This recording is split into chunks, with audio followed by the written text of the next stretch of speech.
શહેરીજનો માટે આશીર્વાદ રૂપ કોટ વિસ્તારના બાલાજી રોડ પર આવેલી સુરત જનરલ હોસ્પિટલના અસ્તિત્વ સામે જોખમ ઊભું થયું. ચૌટા પુલ સહિતના દબાણોના કારણે એમ્બ્યુલન્સ સહિતના વાહનો હોસ્પિટલ સુધી પહોંચી શકતા ન હોય. હોસ્પિટલ બંધ કરવી પડે તેવી સ્થિતિ ઊભી થઈ છે, જેના પગલે સુરત જનરલ હોસ્પિટલની સુરત ચેરિટી ફંડ કમિટીના પ્રમુખે ગૃહમંત્રી હર્ષ સંઘવીને લેખિતમાં રજૂઆત કરી.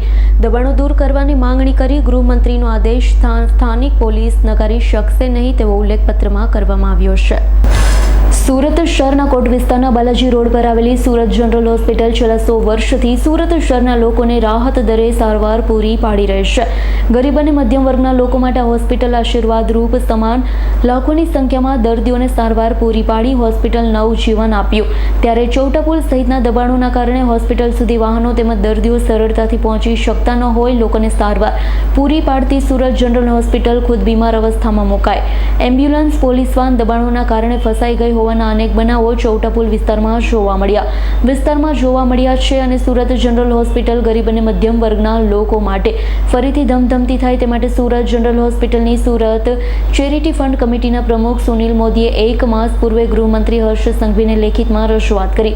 દબાણો દૂર કરવાની માંગણી કરી. તેઓએ રજૂઆત કરતા કહ્યું કે 100 વર્ષ જૂની હોસ્પિટલ ફેરી અને દુકાનદારો દ્વારા રોડ ઉપર કરવામાં આવતા ગેરકાયદે અધિક્રમણ એન્ક્રોચમેન્ટના કારણે બંધ થવાના આરે આવી ગઈ છે.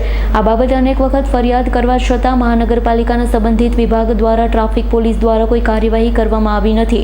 ગૃહમંત્રીના આદેશથી હોસ્પિટલની આસપાસના દબાણ દૂર થઈ શકે તેવી આશા પણ પત્રમાં વ્યક્ત કરવામાં આવી. નોંધનીય છે કે સુરત મહાનગરપાલિકા દ્વારા ફરિયાદના આધારે પોલીસ બંદોબસ્ત સાથે ચૌટા પુલ વિસ્તારના દબાણો દૂર કરવાની કામગીરી કરવામાં આવતી હોય છે. દબાણ દૂર કરતા સમયે કેટલાક માથાભારે તત્વો સાથે મનપાની માથાકૂટ પણ થાય છે. લોકોના વિરોધ વચ્ચે મનપા દ્વારા દબાણો દૂર કરી દેવામાં આવે, પરંતુ ગણતરીની કલાકોમાં સ્થિતિ ફરી યથાવત જોવા મળે, જેના પગલે કાયમી ધોરણે ચૌટા પુલ વિસ્તારના દબાણો દૂર કરવામાં આવે તેવી માંગણી ઉઠવા પામી છે. Bureau report S9 news Surat. અમારી તમામ માહિતીથી અપડેટ રહેવા માટે જોડાયેલા રહો S9 ન્યૂઝ સાથે.